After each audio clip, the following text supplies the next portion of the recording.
Can we welcome to the stage Judy Lugar and Morag McLean?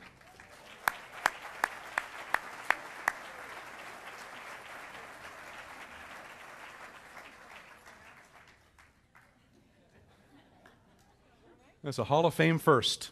That's excellent. Here's a quote. "When sailing is in your blood, it is there at an early age and it remains for a lifetime," end quote. Those are the words Kelly Skinner used to open her article on Judy Lugar and Morag McLean in the magazine you all have tonight on your seats in front of you. There is little doubt these two world champions have sailing in their blood. Both were introduced to boats as youngsters because their parents were into sailing. As kids, they were given choices, but eventually the pair decided that sailing was what they wanted to do. Morag competed in volleyball, track and field, and gymnastics. Judy was into the majority of sports as a schoolgirl as well, but when they decided to specialize, they found each other had a mutual love for the sea. In the early 1980s, they had been sailing single-handed boats. Judy was the national women's single-handed sailing champion from 1980 to 82. They were both on the 1985 Nova Scotia Canada Games team with other sailing partners, but after the Games, knowing each other's abilities, decided to combine talents, and they became a force to be reckoned with. Morag had some work to do, though. She had to teach Judy how to communicate during a race, because Judy had been a single-handed sailor until then. They both had to master the 470 class boat, easy to sail, but difficult to keep at full speed.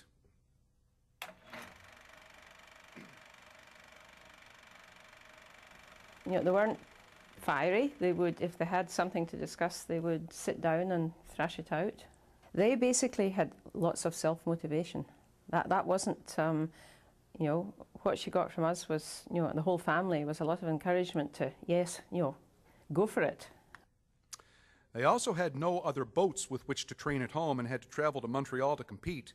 They had to juggle sailing with their private lives, Judy working as a physiotherapist and Morag as a university student. They had to find funding to buy current gear. They had to assemble a boat that required equipment from all over the world. They needed two competitive boats, one for transit to competition sites and one in which to compete. They even had to live in a Volkswagen van through a chilly spring in 1986 in Northern Europe, something that seemed exciting at first but quickly lost its luster. In their first 470 event in June of '85, they earned a spot on the national team, qualifying for the Worlds in France that August, where they finished 28th out of 31 boats. That convinced the duo that if they wanted to compete at that level, it had to be done right. So, Judy quit her job in spring of 1986 to fundraise for their campaign. They purchased a used boat and shipped it to Europe for their first year on the sailing circuit. They had some promising results, specifically in windy conditions, which they were used to at home. At the Worlds in Salou, Spain, they trained in light winds, but when the regatta started, the winds were completely different. It was a breeze they loved. In the first two races of the 6-race competition, they far outdistanced the field, even catching the men's race in the second event, a race that had started 10 minutes ahead of them. In the next 4 races, they coasted, sort of.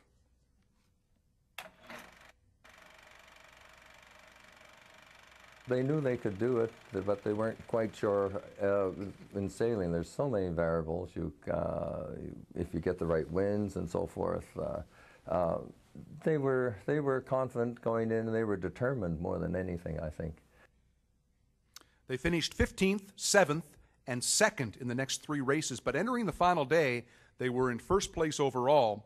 They were able to finish 11th, yet still won the World Championship with relative ease by almost 40 points over the runner-up boats.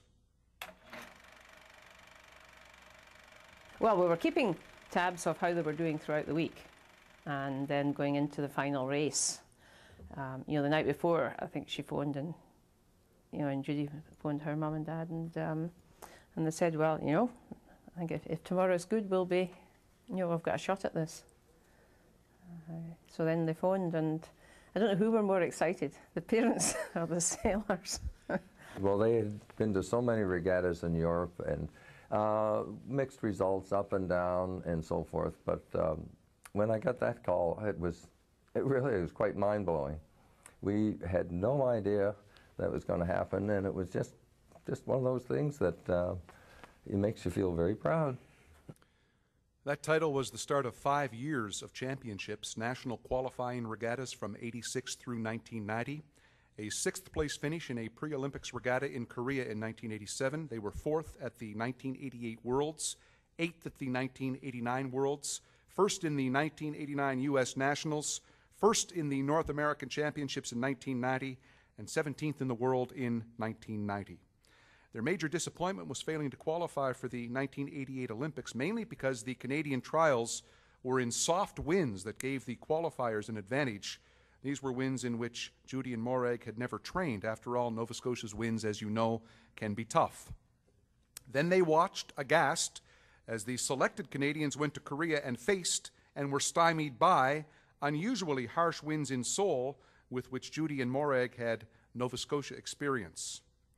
Judy was named female alternate on the Olympic team and was a physiotherapist on the team too. They were Nova Scotia Yachting Association Sailors of the Year in 1985 and '86, the Sailing Association's and Sport Nova Scotia's Team of the Year in 1987, as well as Canadian Yachting Association Women Sailors of the Year in 1987. The talents of Judy and Morag was duly recognized.